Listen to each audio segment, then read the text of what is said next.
झारखंड विधानसभा में बजट सत्र के 5वें दिन नेता प्रतिपक्ष अमर बावरी और विधानसभा अध्यक्ष रविंद्रनाथ महतो के बीच तू-तू मैं हो गई। नेता प्रतिपक्ष अमर बावरी ने आसन पर गंभीर आरोप लगाए हैं। इस पर विधानसभा अध्यक्ष रविंद्रनाथ महतो ने आपत्ति दर्ज कराई और कहा है कि आसन पर गलत आरोप नहीं लगाएं।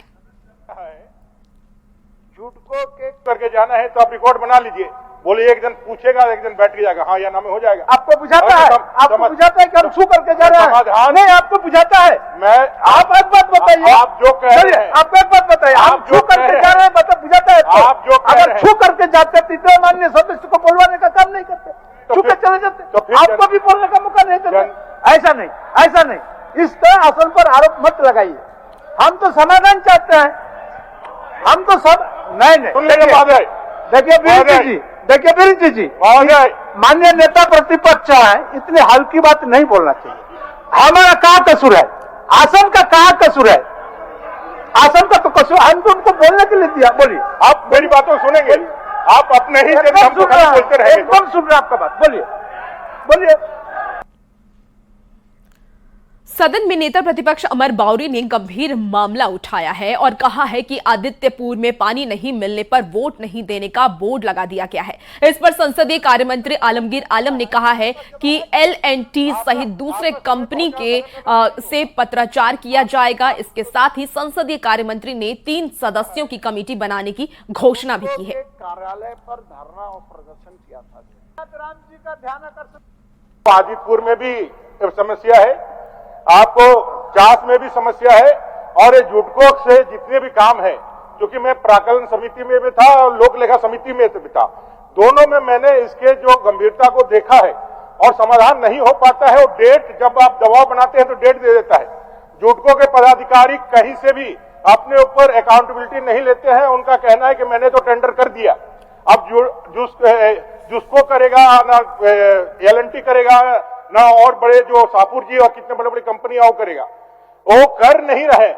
इसके बेटिंग में कह रहा हूं, सभी लोगों से कह रहा हूं कि भाई इसका एक विधानसभा का समिति से, क्योंकि ये व्यवस्था है। और भी दूसरे कंपनी जो काम कर रहे हैं, ये बराबर शिकायत है कि रास्ता खोद देने के बाद उसका रिपेयर नहीं होता है, जैसे खाली मटेरियल बना देता है, जो मिट्टी उट्टी डाला उसको अपना बनाकर छोड़ देता है। ये गंभीर बात है।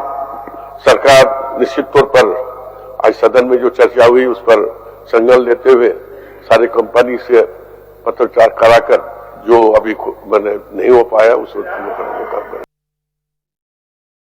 में बीजेपी विधायक सीपी सिंह ने यह कहा है कि पाइपलाइन बिछाने के लिए 1 साल पहले सड़क खोद दी गई थी, पर ना तो पानी मिला और ना ही सड़क की मरम्मत हुई है। इस पर मंत्री सत्यानंद भोक्ता ने कहा है कि जर्जर सड़क की जल्द मरम्मत करा दी जाएगी। वहीं विपक्ष के नेता अमर बावरी ने यह कहा है कि अक्सर बड़ी कंपनियां काम ले लेती हैं लेकिन समय पर पूरा नहीं करती, ऐसी कंपनियों पर कड़ी कार्रवाई हो।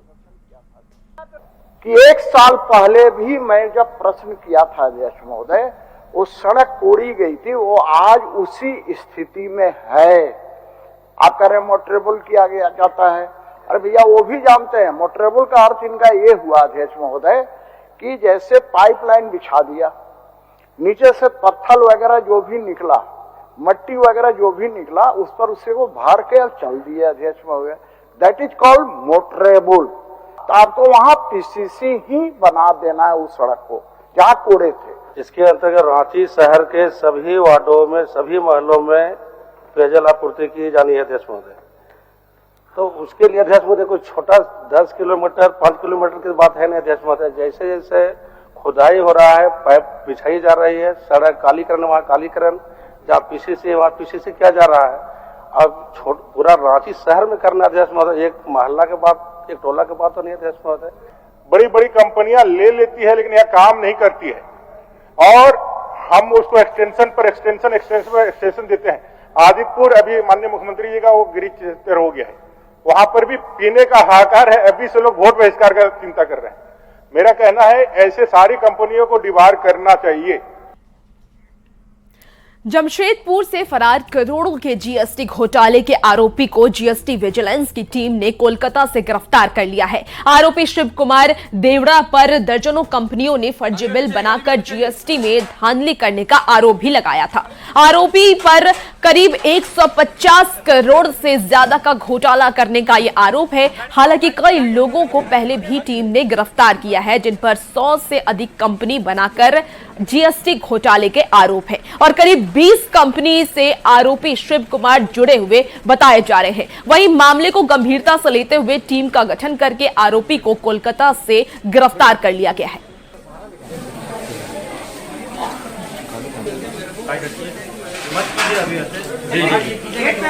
पीछे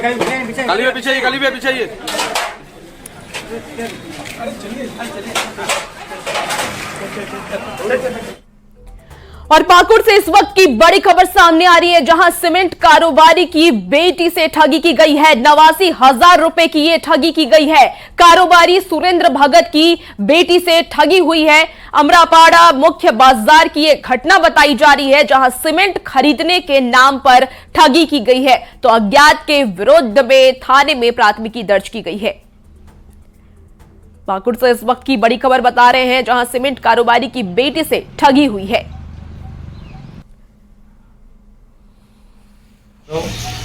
26,400 49,999 रुपया, कुल 89,599 रुपया वो निकाल लिया। वो 3 किस्त में मिला करके वो पैसा वो निकाल लिया। धनबाद में बाइक सवार 2 बदमाश बीसीसीएल के रिटायर्ड कर्मी से 3 लाख छीनकर फरार हो गए हैं। पीड़ित कर्मी कृष्णा चौधरी बेटी की शादी के लिए बैंक ऑफ इंडिया से पैसा निकालकर ऑटो से घर लौट रहे थे, तभी घात लगाए बैठे बाइक सवार 2 बदमाश पैसे से भरा थैली बेटी के हाथ से छीनकर फरार हो गए।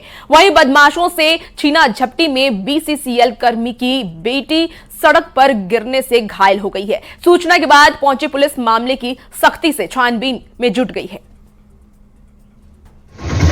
बाइक से था अपराधी? बाइक से। कितना पैसा? 3 लाख। कहाँ से आ रहे थे आप?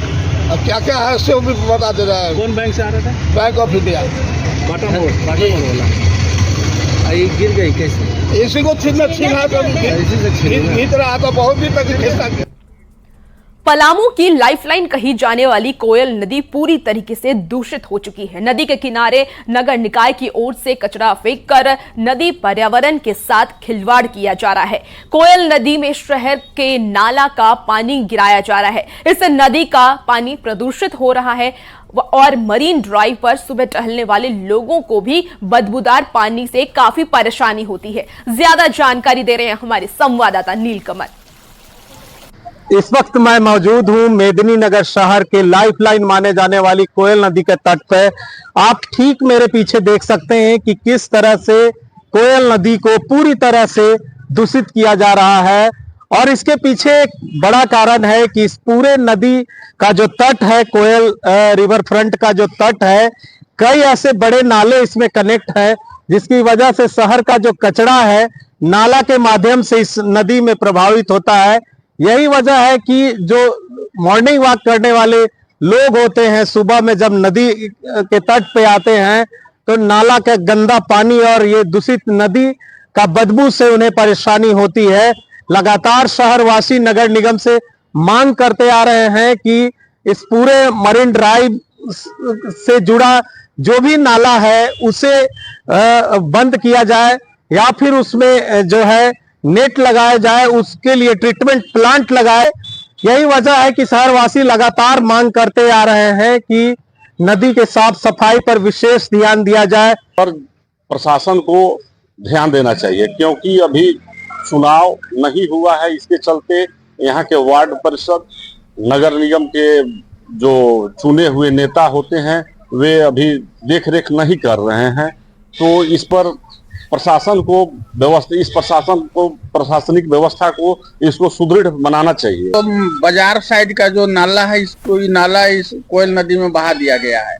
तो जो नाला जा रहा है उसका पानी भी नीचे के लोग पी रहे हैं, वो तो गंदगी न पानी पी रहे हैं। तो पहले नाला को व्यवस्था करना चाहिए कि नाला हमको कोयल के नदी में न बहावे, यही है, नाला को ही रोकना चाहिए। लेकिन आपको बता दूं कि ये पिछले कई सालों से मांग किया जा रहा है कि जितने भी बड़े नाले हैं उसको बंद किया जाए या तो फिर ट्रीटमेंट प्लांट लगाया जाए, ताकि जो नाले का पानी है वो सिर्फ पानी नदी में समाहित हो, गंदगी और कचरा नदी में समाहित नहीं हो। लेकिन अभी तक नगर निगम द्वारा कोई ठोस कदम नहीं उठाई गई है। नीलकमल, न्यूज 18 पलामू।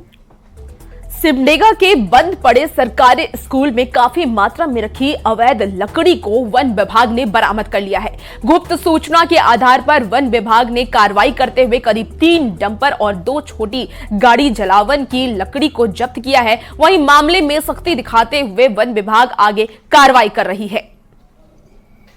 उससे पता चला था जलावन एक आदमी जो है से यहाँ रखता है स्कूल में, पंडरी पानी पहान टोली स्कूल है, जो इसमें बच्चा लोग का पढ़ाई नहीं होता है, लेकिन यहीं रखा था। तो आज हम लोग उसी पर कार्रवाई कर रहे हैं। कितना संख्या मिला है सर? संख्या गिनती के हिसाब से नहीं पर भी तो करीब 300 बोझा से ऊपर होगा। 2 हाईवा होगा? हाँ, लगभग 2 हाईवा। गढ़वा में बीजेपी विधायक भानु प्रताप शाही की तरफ से सामूहिक विवाह समारोह का आयोजन किया गया। इस कार्यक्रम में भोजपुरी अभिनेता खेसारी लाल यादव पहुंचे। खेसारी को सुनने हजारों की संख्या में भीड़ उमड़ी हुई है। वहीं खेसारी लाल ने नेक काम के लिए बीजेपी विधायक को धन्यवाद भी दिया है। वहीं कई गीत गाए हैं जिस पर वहां मौजूद दर्शकों ने खूब तालियां बजाई।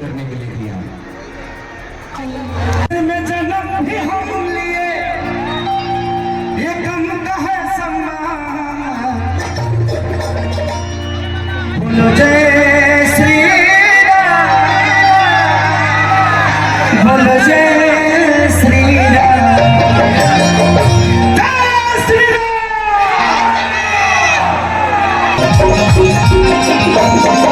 अरे सचा दरबार भगवती के मनहार तब पूजैया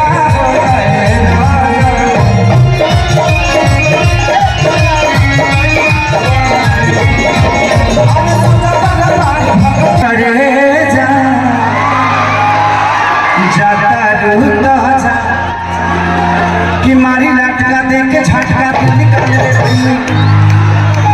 जिया जिया जवानी हमार चूस गई। तभी एक अच्छे इंसान को इतना बड़ा नेतृत्व करने के लिए दिया है। आप लोग अच्छे नहीं होते तो ये इंसान अच्छे नहीं होते। आपका विश्वास अगर इन्होंने जीता है तो उसमें आपका भी बहुत बड़ा योगदान है कि आपने इनको चुना है और एक अच्छे बेहतर इंसान को चुना है। किसी नेता को मत चुनिए। मुझे लगता है कि भानु भैया के नेता की तरह नहीं बल्कि एक बेटा की तरह आप लोगों का सेवा करें। मोदी के गले में कमल का माला हम लोग पहनाने का काम करेंगे कि नहीं करेंगे? 14 सीट का 14 सीट हम जीतेंगे, हम लड़ेंगे और नरेंद्र भाई मोदी के गले में माला पहनाने का काम करेंगे। और 14 कमल जो हम खिलाएंगे, उस कमल में सबसे बड़ा कमल जो होगा वह पलामू लोकसभा का होगा कि नहीं होगा? नेपाल के काठमांडू में हुए इंडो नेपाल कराटे चैंपियनशिप से संत मरियम स्कूल के बाल कराटेकारों ने शानदार फाइट किया है। साथ ही 2 गोल्ड और 3 सिल्वर मेडल अपने नाम किया है। विजयी प्रतिभागियों में आनंद कुमार और शिवदयाल सिंह को गोल्ड मेडल, जबकि अयान सिद्दीकी, उज्जवल राज, आदित्य उराव को सिल्वर और mixed martial arts tigers academy के रवि नयन को गोल्ड मेडल मिला है। काठमांडू में गए हुए थे, वहाँ पे कराटे का टूर्नामेंट हुआ था, तो वहाँ पे अच्छा प्रदर्शन हम किए, जिसमें हमको गोल्ड मेडल से सम्मानित किया गया। तो वहाँ पे काफ़ी अच्छा लगा। हम यहाँ इंडिया से एक दूसरे देश में मैं अपना एक नई उम्मीद से गया था कि कुछ अपने देश के लिए मैं करूँ। चैंपियनशिप में गया और मैंने सिल्वर मेडल हासिल किया। बहुत अच्छा लगा कि मैंने सिल्वर मेडल हासिल किया और मुझे सम्मानित भी किया गया सर्टिफिकेट के साथ। इंडिया से बच्चे ने काफ़ी जाकर अच्छे तरह से फाइट किया, जिसमें इनको विभिन्न तरह के कराटेकारों से भिड़ने का मौका मिला। उससे जीत हासिल करने के बाद इनको गोल्ड, सिल्वर, ब्राउन की जीत हासिल की। अभी इंटरनेशनल कराटे चैंपियन काठमांडू में जो हुआ, उसमें सर मरियम के बच्चे भाग लिए और संतोष सर जो कराटे शिक्षक हैं, उनके नेतृत्व में बच्चे 3 दिन काठमांडू में रहे और बहुत कड़ी मेहनत के बाद देश को उन्होंने गोल्ड मेडल दिया है। बहुत ही गर्व करने का विषय है ये पलामू के लिए, अभिभावक के लिए। और बच्चे काफ़ी मेहनत करके वहाँ तक पहुँचते हैं। मैं बच्चों को, अभिभावक को, शिक्षक को शुभकामना देता हूँ। खबरों का सिलसिला जारी है, रुकेंगे एक छोटे से ब्रेक के लिए, जल्द होंगे हाजिर।